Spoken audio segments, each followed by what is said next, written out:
जाइब जहिया ससुराल अपना राजा के नगर में, राज भोगब रानी बनके पिया जी के घर में। अरे राज भोगब रानी बनके पिया जी के घर में। आँख के पुतरी बनके रहब सब ही के नजर में, राज भोगब रानी बनके पिया जी के घर में। अरे राज भोगब रानी बनके पिया जी के घर में।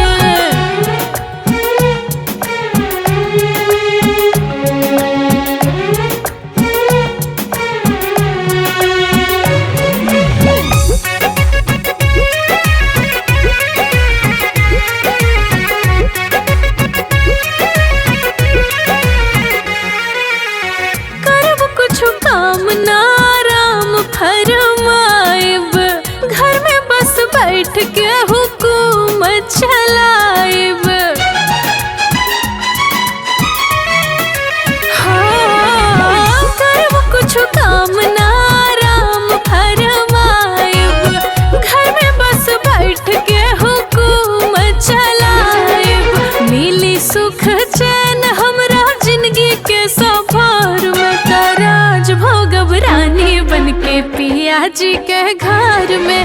राज भोगब रानी बनके पिया जी के घर में।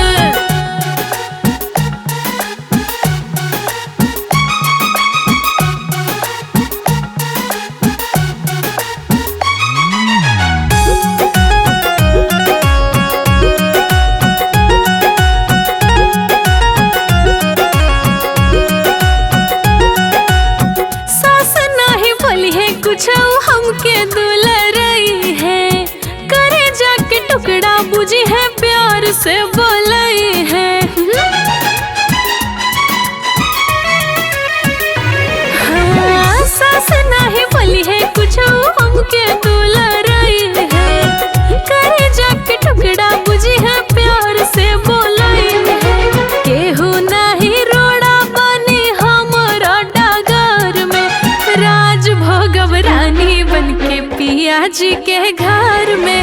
राज भोगब रानी बनके पिया जी के घर में। जाइब जहिया ससुराल अपना राजा के नगर में, राज भोगब रानी बनके पिया जी के घर में। अरे राज भोगब रानी बनके पिया जी के